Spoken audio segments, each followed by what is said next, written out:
Yes mbaniriza akadde kano mwasibye mutya muli mutya mwena aba following Fadi TV jinenkwebaza gwe ne ya subscribe nga tunonyigane kade negamba nti wakola kyamaanyi okubanga bambi wa subscribe nga nonyigane kade ensonga za divorce ne Susan Makula abasinga temunawa kubanga muzitegeera kubanga gega mu mawuli aga trending akadde kano ku social media divorce ya Makula ne Pastor Bugingo abantu bangi bebuuza ati divorce ejitya ati nga Pastor Bugingo agamba nti si bafumbo ne Makula Pastor Bugingo agezako kubanga kikatiza nti ne Makula si bafumbo wabula bannamateeka ba Teddy Bugingo bavudde nga basaba kooti nti bano bakole ki baleetera okubanga bakola divorce olw'ensonga nti Pastor Bugingo nti yafuna omukyalo omulala ate ng'olwedde mufumbo ne Teddy Bugingo. Susan Makula yagezaako kubanga agamba nti bagezaako kubanga bakola bino byonna nti bagezaako kubanga bakola ki bamulemesa omusajja we Pastor Aloysius Bugingo. Era Makula tiyakomye ku ekyo yavudde n'asaba Teddy Bugingo nti yandibadde yeetereza nti olw'ensonga nti omusajja akola ki olw'ensonga nti omusajja nti yamukoowa nti Teddy alina okweteeza kubanga Pastor Bugingo nti yamukoowa era tayinza kumuddira. Ajjukira mufumbo bw'amateeka kikirizibwa muntu okufuna mukyala mulala already ng'omukyala mulala temunaa kubanga mwawukana mu mateeka mulina okuddayo mu URSB ne mu kansolinga obufumbo bwammwe ne babusazaamu ne busiimuulwayo mu records naye obufumbo bwa Teddy Bugingo ne Pastor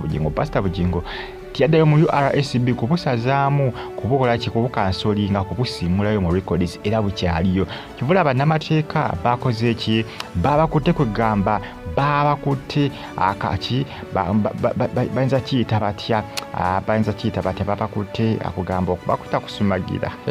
bannamateeka ba Teddy Bugingo bakutte Pastor Bugingo olw'ensonga nti bannamateeka bagamanye era Pastor Bugingo bakimanyi nti mufumbo bano baagala nti Teddy Susan Makula ne Pastor Bugingo nti baawukane. Bannamateeka ba Teddy bakikatiza bagamba nti Makula ne Pastor Bugingo bafumbo. Pastor Bugingo agezaako kubanga yeewozaako n'ogamba nti ne Makula si bafumbo. Jjukira nabagamba nti Pastor Bugingo omukolo ogwo gwe yakola mu mwaka ogwa 2021 ne Makula gwe bagamba nti gwali mukolo bagwali gwa kukyala simanga gwali gwa kukyalo bajasi gwali mukolo bukolo. Pastor Bugingo yavaayo ng'akola ki ng'asamba gabino era baali ne katulu bwama omugenzi nga bagamba nti bo omukolo tegwabadde gwa bufumbo tuwadde gwa kugatta Makula ne Pastor Bugingo naye stars weetegereza Makula ne Pastor Bugingo bafumbo era ffenna tukimanyi nti mukazi wa Pastor Bugingo Makula basula bonna era n'omukolo gwe baakola kiraga nti waliwo ekikola kye baakola n'abakola babuzaabuza kooti ebisa ebisinga omuntu yenna n'olusi ng'oli mufumbo bw'amateeka obwo tokkirizibwa kubeera na mukyala yenna n'obeera oli naye ne buwewakana posiko ng'omufunye eyo bbali awo amateeka gayinza obutamanya naye kati omukyala wuuno ozunga naye mu public n'abasinga bamanyi mukyalawo era ogezaako okumuwaanawaana mu public nti mukyalawo era nti agenda kuzaalira omwana mazima ddala nga lwaki amateeka tegakukwata. Ebisesinga abantu banaabeera mu bufumbo buno obw'amateeka obwa URSB oluusi abasinga bafuna abakyala babafuna mu nkukutu eyo oluusi omusango oguyinza okuviirako ekizibu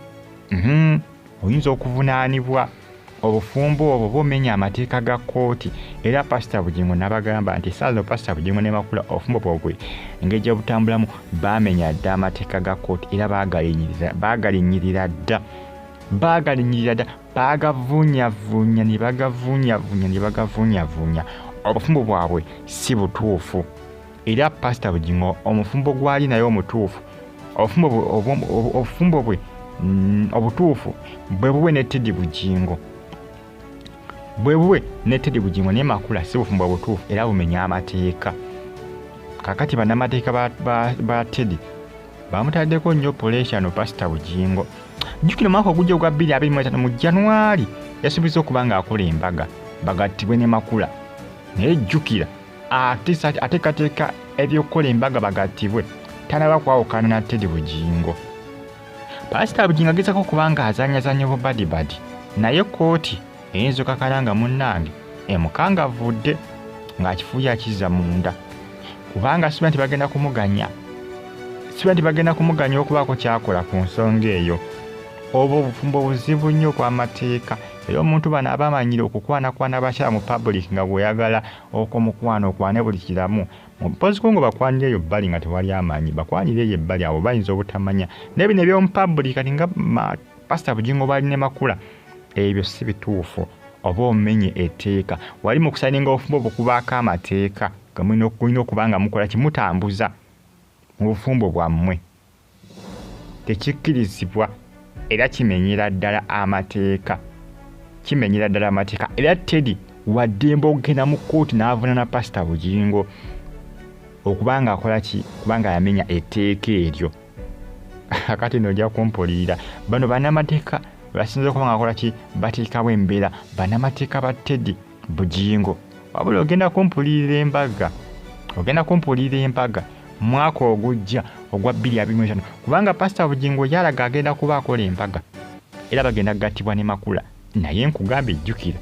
akyali mufumbo ne Teddy Bugingo ekyo kijjukire akyali mufumbo ne Teddy Bugingo tevula mbagamba nti ogenda kundabira embaga etanyuma ogenda kundabira kye bayita akavuyo superb